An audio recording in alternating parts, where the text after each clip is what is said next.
আমরা দুইটা ইউনিয়নের বর্ডারে থাকাকালীন কোনো মেম্বার চেয়ারম্যান আমাদের দিকে পৌরসভায় গেলে বলে যে আমরা এই কাজ করতে পারবো না, ইউনিয়নে গেলে কয় আমাগো বর্ডারে কাজ হইবে না। এইরকম করতে করতে আব্দুল হাই চেয়ারম্যান পর্যন্ত অদ্যবধি পর্যন্ত আমাদের এই রাস্তাটার ঠিক হয় নাই। চোখের সামনে অসুস্থ মানুষ আমরা ইতে নিতে পারি না, গাড়ি নাই কোনো ব্যবস্থা, অনেক লোক অসুস্থ হইলে আমরা করতে পারি না। এইটি আমার আকুল আবেদন উত্তর ডহরার পক্ষ থেকে। পোলাভান স্কুলে যাওয়া, বাজারঘাটে যাওয়া, একটা লোক যদি অসুস্থ হয় তারে নিয়ে যে রাস্তায় বাইরেন খুবই একটা দুর্ভোগ, খুবই দুর্ভোগ। সব সময়ের জন্য এই জায়গায় আডোমান কাদা থাকে, পানি থাকে, এই জোবা আইলি এই রাস্তা তলানো থাকে। কেননা এই রাস্তায় হাঁটু সমান কাদা হয়, আর এই রাস্তার যে কবে সংস্কার হয়েছে তা কেউ বলতেই পারে না। আমরা ছোটবেলা থেকেই দেখি যে এখানে হাঁটু সমান কাদা, আর গাড়ি তো ঢুকেই না, গাড়ি ঢোকার কোনো প্রশ্নই আসে না। মানুষজন খুবই ভোগান্তির মধ্যে আছে। আমরা টিউনস মহোদয়ের দৃষ্টি আকর্ষণ করছি, তিনি যেন আমাদের এই রাস্তাটা তার নিজ দায়িত্বে করে দেন।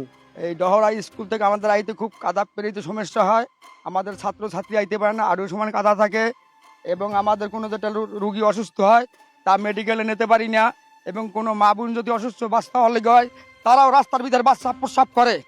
এইটা আমরা দেখে অনুরোধ, আমাদের রাস্তাটা খালি অবহেলা দেখেন যে কি অবস্থা আমরা আছি।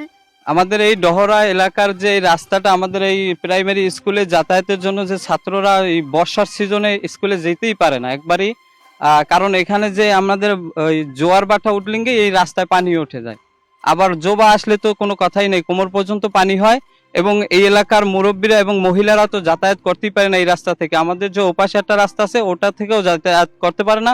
আমরা দেখেছি আমাদের জন্মের পর হইতে এরকমেরই এই রাস্তা রয়ে গেছে, কোনো মেম্বার চেয়ারম্যান আমাদের দিকে কোনো খেয়াল দেয় নাই। এখন যে আমরা এই আমাদের স্কুলের জন্য প্রায় 150 লোক আছে পোলাপান, এরা যে বর্ষাকালে কি কষ্ট হয় তা আপনি আইছেন সাংবাদিক, আপনি বাস্তবতা দেখে গেলেন, কিন্তু এরপরে যখন পানি ওঠে এই জায়গা তখন তো পোলাপান গৈরাইতে যাওয়া লাগে। কিন্তু আমি নলসিটি কর্মকর্তার কাছে আবেদন যে আমাদের এই উত্তর ডহরার এই বাদল মেম্বারের বাড়ির কালবাট হইতে 12 বাড়ির কালবাট পর্যন্ত যদি আমাদের এই কাজটু করিয়ে দেয়, তা আমি মনে করবো যে আমাদের 65টা ফ্যামিলি আছি আমরা ডহরা, তাদের উপকৃত হইবে।